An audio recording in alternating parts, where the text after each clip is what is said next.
आदरणीय दर्शकहरू, यतिखेर हामीले आज विशेष रिपोर्टका साथ तपाईँहरूको बीचमा प्रस्तुत भएका छौँ। श्रद्धालु भक्तजन तीर्थालुहरूका लागि भनेर भारत सरकारले बनाइदिएको श्री पशुपतिनाथको धर्मशाला राजदरबार भाडामा लिने बतास समूहको व्यापारिक केन्द्र बनेको छ। आराध्य देव भगवान श्री पशुपतिनाथ दर्शन गर्न आउने तीर्थयात्री भक्तजनहरूलाई खान बस्नका लागि भारत सरकारको सहयोगमा पाशुपत क्षेत्र तिलगङ्गा धर्मशाला निर्माण गरी पशुपति क्षेत्र विकास कोषलाई भारतीय प्रधानमन्त्री नरेन्द्र मोदीले नेपाल भ्रमणका क्रममा तत्कालीन प्रधानमन्त्री केपी शर्मा ओली मार्फत नेपाल सरकारलाई हस्तान्तरण गरिएको नेपाल भारत मैत्री धर्मशाला नारायणी राजदरबार रेस्टुरेन्ट सञ्चालन गर्नका लागि भाडामा लिने बतास समूहले होटल आनन्दको नाम राखेर चलाइरहेको तथ्य फेला परिरहेको छ। तीर्थयात्रीको सुविधाका लागि निर्माण भएको धर्मशालामा बस्ने एउटा कोठा करिब 7,000 रुपियाँ भाडा तिर्नुपर्ने हुन्छ। बतास समूहले पशुपति क्षेत्र विकास कोषसँग मिलवतो गरेर 19 रोपनी क्षेत्रफल जग्गा र त्यसमा फैलिएको 34 करोड लागतमा निर्माण सम्पन्न भएको 88 कोठे धर्मशालालाई होटलमा परिणत गरिएको छ। त्यसैले हामीले यी विशेष रूपमा यहाँलाई अवगत गरिरहेका छौँ। होटल आनन्द जो तिलगङ्गा आँखा केन्द्रसँगै रहेको छ। पशुपति क्षेत्र विकास कोषका तत्कालीन सदस्य सचिव डाक्टर प्रदीप ढकालले विलुप्त गरेर बतास समूहलाई ठेक्का दिलाएका थिए। धर्मशालाभित्र सभाहल अलावा बतास फाउन्डेसनले निजी कार्यालय भिन्टेज गाडी सोरुमदेखि निवर्तमान कोषका सदस्य सचिव डाक्टर ढकालको शयन कक्ष समेत रहेको सूत्रले बताएको छ। बतास समूहले यो बाहेक मनपरी ढङ्गले धर्मशालाको वरिपरिको जग्गा र मूल संरचनालाई पनि प्रयोग गर्न थालिसकेको छ। खाली जग्गामा नयाँ सभाहाल स्टोर र गाडी सोरुम पनि निर्माण गरिएको छ। कोषसँग अनुमति नै नलिई जथाभावी ढङ्गले धर्मशालामा संरचना थप्ने काम हुँदै आएको छ।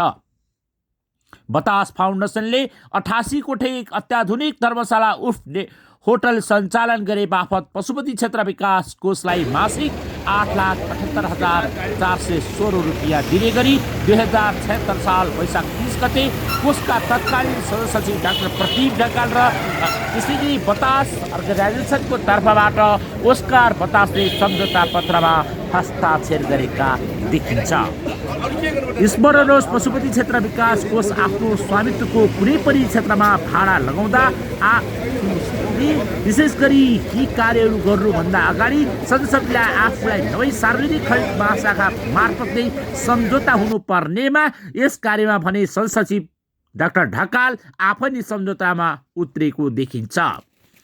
यस किसिमका कार्य गरिएको देखिनेले सचिव ढकालले पशुपति क्षेत्र विकासको सञ्चालक परिषदको स्वीकृति समेत लिएको देखिँदैन। पशुपति क्षेत्र विकास कोष नियमावली अनुसार आराध्य भगवान श्री पशुपतिनाथको पूजा सम्बन्धी व्यवस्था र तत्काल गर्नुपर्ने काम मात्र कोषका सचिवको अध्यक्षतामा कार्य सम्पादन समितिको निर्णय गर्ने र अन्य दीर्घकालीन महत्त्व बोकेका कुनै पनि विषयलाई निर्णय गर्न कोषका अध्यक्ष तथा संस्कृति पर्यटन तथा नागरिक उड्डयन मन्त्रीको अध्यक्षतामा सञ्चालक परिषदको बैठक बस्नुपर्ने नियमावलीमा व्यवस्था छ। निवर्तमान भइसकेका सचिव डाक्टर प्रदीप ढकालले सञ्चालक परिषदको बैठकबाट कार्यविधि निर्माण नगरी आफू खुसीले कार्यविधि निर्माण गरी बतास समूहसँग करार सम्झौता गरेका थिए। डाक्टर ढकालले लिज कार्यविधि 2075 स्वीकृत गरिएको भनेर उनले कार्य गरेको देखिन्छ। पशुपति क्षेत्र विकास कोषका तत्कालीन सचिव डाक्टर प्रदीप ढकालले विलुप्त गरेर बतास समूहलाई ठेक्का दिलाएका थिए। धर्मशालाभित्र सभाहाल अलावा विभिन्न किसिमका कार्यहरू समेत भएको यहाँहरूले देख्न सक्नुहुन्छ।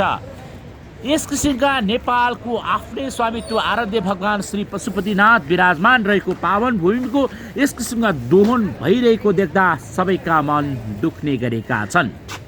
2075 साल माघ 29 गते धर्मशाला भाडामा लगाउने सूचना निकालेर बतास समूहलाई भाडामा दिएका ढकालले धर्मशाला भाडामा लिन चाहने कम्पनीले दान दान्तव्य र सामाजिक कार्यमा 3 करोड खर्च गरेको हुनुपर्ने असान्दर्भिक विशेष शर्त बोलपत्र कागजमा राख्न लगाएका थिए। त्यस बेला धर्मशाला सञ्चालन गर्नका लागि 4 वटा कम्पनीले बोलपत्र प्रस्ताव समेत गरेको बताइन्छ।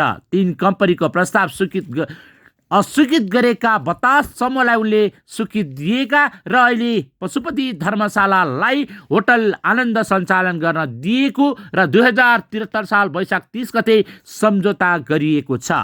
अवैधानिक कार्य र कानुन विपरीतको कार्य भएपछि महालेखा परीक्षकको 98 प्रतिवेदन 2078 भनिएको छ। धर्मशाला लिजमा दिने सम्बन्धमा कोषका सदस्य सचिवबाट लिज कार्यविधि 2075 स्वीकृत गरी 2075 साल 10 महिना 29 सूचना प्रकाशन गरी प्रस्ताव माग गरिएकोमा 4 प्रस्ताव पेश भएको मध्ये 3 प्रस्ताव योग्य नभएको र एउटा प्रस्ताव मात्र योग्य ठहर गरी उक्त कार्यविधि बमोजिम प्रस्ताव स्वीकृत गरी वार्षिक 1,05,41,000 भाडा प्राप्त गर्ने गरी 15 वर्षका लागि 2076-31 सम्झौता गरिएको समेत महालेखाको प्रतिवेदनमा उल्लेख गरिएको देखिन्छ। उक्त धर्मशाला लिजमा लिने सम्बन्धी बोलपत्र कागजातमा बोलपत्र दाताले विगत वर्षमा दान दान्तव्य र सामाजिक कार्यमा रु 3 करोड खर्च गर्नुपर्ने शर्त राखेको र 3वटा बोलपत्रलाई त्यसरी नै खर्च गरेको प्रमाण पेश नगरेको जनाई अस्वीकार गरेको पनि देखियो भन्दै प्रतिवेदनमा भनिएको छ। भाडामा सम्झौताको मितिले 3 महिना आन्तरिक निर्माणको अवधि रहने, त्यसपछि प्रत्येक महिनाको भाडा 7 गते भित्र बुझाउनु पर्ने र त्यसरी नबुझाए जरिमाना लाग्ने व्यवस्था छ भनेर भनिएको छ। भाडामा लिने पक्षले 2076 साल भाद्रदेखि 2077 आषाढसम्मको 11 महिनाको भाडा रु 96,63,000 रुपियाँ बुझाउनु पर्नेमा रु 52,71,000 मात्र बुझाएकोले रु 43,92,000 लिन बाँकी र हिसाबमा देखाइएको छ भन्दै महालेखाको प्रतिवेदनमा भनिएको छ। उक्त लिन बाँकी रकम जरिमाना सहित असुल हुनुपर्दछ। कोषका सञ्चालक परिषदको स्वीकृत बेगर भाडामा लगाएको लिज सम्बन्धी कार्यविधि परिषदबाट स्वीकृत नभएको र भाडामा लगाउने निजसँग असान्दर्भिक शर्त राखी मात्र बोलपत्र दाताको प्रस्ताव छनौट गरेको सम्बन्धमा छानबिन हुनुपर्दछ भन्दै महालेखाको प्रतिनिधिले आफ्नो अवैध रूपमा मानिसकेको यो अवैध कार्यलाई अहिले अख्तियार दुरुपयोग अनुसन्धान आयोगले पनि गम्भीर रूपमा प्रश्न उठाएको छ। पशुपति क्षेत्र विकास कोषको यस किसिमका गैर कानुनी कार्यलाई यतिखेर सर्वत्र चासोको विषयमा हेरिएको छ। पशुपति क्षेत्र विकास कोषका यस किसिमका गतिविधिले पनि गम्भीर प्रश्न बनेको छ। संस्कृति पर्यटन तथा नागरिक उड्डयन मन्त्री प्रेम आलेले नारायणहिटी राजदरबार भित्र 50 समूहले निर्माण गरेको रेस्टुरेन्टलाई 48 घण्टाभित्र भत्काउने जुन आदेश जारी गरेका छन्, उनकै अध्यक्षतामा रहेको पशुपति क्षेत्र विकास कोषभित्र मौलाएको यो विसङ्गतिको अन्त्यका लागि पनि माननीय मन्त्रीबाट पहल हुनुपर्नेमा विभिन्न क्षेत्रबाट आवाज बुलन्द भएको छ। निवर्तमान भइसकेका संस्कृति पर्यटन तथा नागरिक उड्डयन मन्त्री योगेश भट्टराईको गलत निर्णयको शिकार बन्न पुगेको नारायणहिटी राजदरबार भने यसलाई मुक्त गराउनका लागि संस्कृति पर्यटन तथा नागरिक उड्डयन मन्त्री प्रेम आलेबाट भएको ऐतिहासिक कदमलाई पनि सबै क्षेत्रबाट स्वागत योग्य रूपमा लिएका छन् र सबै सधैँ यस विषयमा थप निर्णय गर्नुपर्ने बाध्यता समेत आइपर्न सक्छ। पशुपति क्षेत्र विकास कोषमा यस किसिमका गलत कार्य भइरहँदा महालेखाको प्रतिवेदनले समेत यसलाई भ्रष्टाचार जन्य अवस्था हुन सक्ने दौराएर आफूले प्रतिवेदनमा भनिएको छ। यो उठाउनु पर्ने रकम उठाउनलाई समेत उसले निर्देशित गरिसक्नुपर्ने यो बाध्यकारी परिस्थिति निर्माण भइसकेको अवस्था हुनाले तत्काल पशुपति क्षेत्र विकासको सञ्चालक परिषदको बैठक आमन्त्रण गरेर निवर्तमान भइसकेका डाक्टर प्रदीप ढकाल सदस्य भएका बेला गरेका यी गलत कार्यलाई निरुत्साहित हुने ढङ्गले खारेज गरिनुपर्ने माग पनि यत्र सर्वत्र उठेको छ। पशुपति क्षेत्र विकास कोषका यसमा जो दोषी छन्, त्यस बेलाका जो पदाधिकारी सदस्यहरू दोषी छन्, तिनलाई नियमअनुसार कारबाही गरिनु पर्दछ र पशुपतिको जग्गा जोगाइनु पर्दछ। पशुपति नाथको जग्गामाथि गिद्धे दृष्टि लाउने यी कुनियत पात्रहरूलाई दण्डनीय अपराध सरह कारबाही हुनु पर्दछ भन्ने माग पनि यत्र सर्वत्र उठेको छ। पशुपति क्षेत्र विकास कोषमा बतासले उडाइ लग्यो सबै संसार भने जस्तै पशुपति क्षेत्र विकास कोषले यति सम्पन्न रहेको यो 88 कोणे यो अत्याधुनिक नेपाल भारत मैत्री धर्मशालालाई व्यापारिक प्रयोजनमा दिएर त्यो पनि नामै फेरेर होटल आनन्द राख्न दिने गलत निर्णय गर्ने पशुपति क्षेत्र विकास कोषका तत्कालीन सदस्य डाक्टर प्रदीप ढकाल र यस कार्यमा संलग्न रहेका दोषी सबैमाथि छानबिन भएर सख्त कारबाही हुनुपर्छ भन्ने आवाज पनि उठेको छ। माननीय संस्कृति पर्यटन तथा नागरिक उड्डयन मन्त्री प्रेम आलेले गम्भीर भएर यस विषयमा सोच्नु पर्ने जानकारहरूले उहाँलाई सुझाव दिएका छन्। यस किसिमका गलत कार्यहरू हुनु आफैमा निन्दनीय हो भन्ने पनि प्रश्न बनेको छ। काठमाडौँको मुटु काठमाडौँ महानगरपालिका वडा नम्बर 8 को तिल गङ्गा जो आँखा अस्पतालको छेउमा टाँसिएको 19 रोपनी क्षेत्रफलमा फैलिएको खरबौँ रुपियाँको सम्पत्ति जग्गा रहेको त्यो भाग जसलाई निर्माण गरिदिएको थियो भारत सरकारले र यो धर्मशालाको हस्तान्तरण भारतका प्रधानमन्त्री महामहिम नरेन्द्र मोदीले जब नेपाल भ्रमणको सिलसिलामा पशुपतिनाथको दर्शन पछाडि उनले यो धर्मशालालाई तत्कालीन प्रधानमन्त्री केपी शर्मा ओलीलाई हस्तान्तरण गरेका थिए। तर सिद्धैमा आएको भनेपछि यो प्रविधि ढङ्गले जुन किसिमको कार्य भयो निश्चय नै दिने दाताको मन यहाँनिर दुखेकै हुनुपर्छ।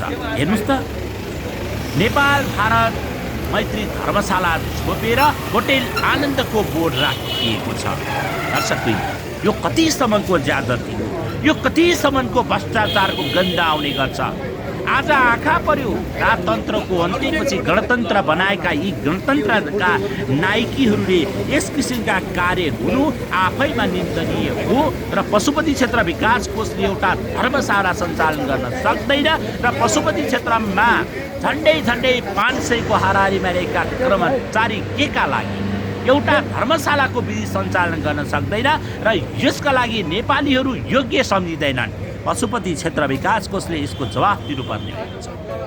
पशुपति क्षेत्र विकास कोषले बतास समूहसँगै पशुपतिलाई पनि कतै बतासमा उडाउने हो वा पशुपतिलाई यसको व्यापारिक केन्द्र बनाउने हो, यो गम्भीर प्रश्न बनेको छ। पशुपतिमा धेरै किसिमका यस्ता गलत कामहरू देखिन थालेका छन्। राधे राधे पार्क जो बनकालीमा बनेको छ, दाताले दे भन्नेमा त्यसको नाम फेरिनु पर्ने कुनै बाध्यता छैन। भवन बनाइदिन्छन्, कसैले सोमार्गी राख्छन्, कसैले के राख्छन्। अब हुँदा यो बतास समूहले नेपाल भारत मैत्री धर्मशालालाई छोपेर होटेल आनन्द राखिएको छ। यहाँले देखिराख्नु भएको छ, यहाँले स्क्रिनमा देखिराख्नु भएको यी गाडी बिक्री केन्द्र पनि यहीँबाट हुन्छ।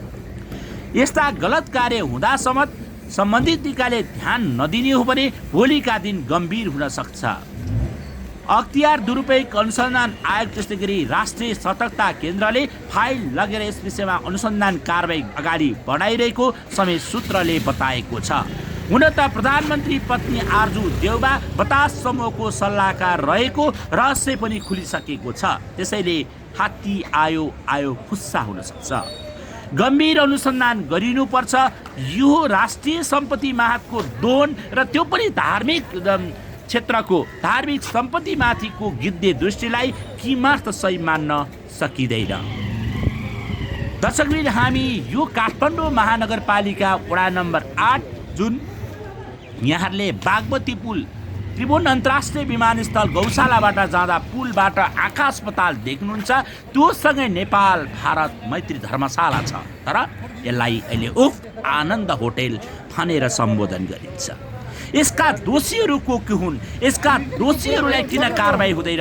माननीय संस्कृति पर्यटन तथा नागरिक उड्डयन मन्त्री प्रेम आले सबैका हाई भएको बेला यो ठेक्का रद्द गरेर यसका दोषी देखिएका चाहे अहिलेका पदाधिकारी हुन् चाहे ती निवर्तमान सचिव ढकाल हुन्, त्यसलाई कानुनको कठघरामा उभ्याएर सख्त कारबाही हुनुपर्ने जोरदार मागे देखेर उठेको छ। यसतर्फ सम्बन्धित निकायले गम्भीर ध्यान दियोस् र माननीय संस्कृति पर्यटन तथा नागरिक उड्डयन मन्त्री प्रेम आलको ऐतिहासिक कदममा नारायण दिएपछि अब पशुपति क्षेत्रमा पनि यो कदम हेर्न पाइयोस् भन्ने